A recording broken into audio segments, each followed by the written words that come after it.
देहरादून के कार्लीघाट में बादल फटा, जिसके बाद हर तरफ तबाही तबाही नजर आ रही है। सोंग नदी उफान पर है। अमूमन ये नदी शांत दिखती है, लेकिन बादल फटने के बाद नदी में बहुत तेज बहाव देखने को मिला और इस बहाव ने कई मकानों को, कई दुकानों को जमींदोज कर दिया है। पानी की वजह से, तेज बहाव की वजह से भूमि का कटान इतना ज्यादा हुआ है कि कई मकान जो अभी खड़े दिख रहे हैं वो भी धराशायी हो जाएंगे। और इसी आशंका के बीच एसडीआरएफ, एनडीआरएफ की टीम रेस्क्यू ऑपरेशन में जुटी है। 100 से ज्यादा लोगों को सुरक्षित जगहों पर अब तक पहुंचाया गया है। 2 लोगों के लापता होने की खबर है। तबाही की ये तस्वीरें आपको दिखाते हैं, जहां बादल फटने के बाद सहस्त्रधारा इलाके में सबसे ज्यादा तबाही हुई है। ये इलाका एक टूरिस्ट स्पॉट है। यहाँ पर बड़ी संख्या में लोग आते हैं जो कि नेचुरल झील में नहाने के लिए, नेचुरल झील में मस्ती करने के लिए आते थे। सहस्त्रधारा में नेचुरल एक झील है जिसके आसपास ही होटल, दुकान, मकान बहुत बड़ी संख्या में बने हुए थे।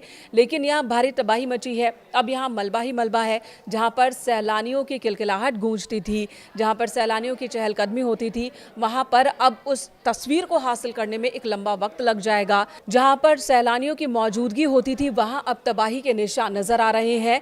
जो इलाके के लोग हैं डरे सहमे, उन्होंने बताया कि बादल फटा तब क्या हुआ था, किस तरह से उन्होंने अपनी जिंदगी बचाई।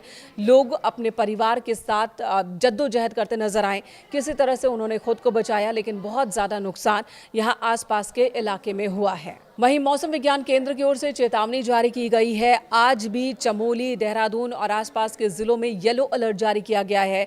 भारी बारिश की चेतावनी जारी की गई है और इन सभी इलाकों में 1 से 12 तक के स्कूलों को बंद रखने का आदेश जारी किया गया है।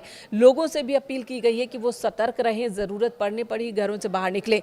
लेकिन बादल फटने की घटना के दौरान मुसीबत इसलिए बढ़ जाती है क्योंकि जब बादल फटता है तो पानी इतनी बड़ी मात्रा में गिरता है कि मकान, दुकान के अंदर जो लोग मौजूद हैं वो भी सुरक्षित नहीं रह पाते हैं। मकानें बह जाती हैं, जमीन खिसक जाती है, नींव में दरार पड़ जाती है, जिसकी वजह से आने वाले दिनों में भी इन इलाकों में नुकसान देखने को मिलता है। इस बार उत्तराखंड की बात की जाए तो इस मॉनसून सीजन में 8वीं बार बादल फटा है अलग अलग हिस्सों में, जिसकी वजह से इन हिस्सों में तबाही मची है।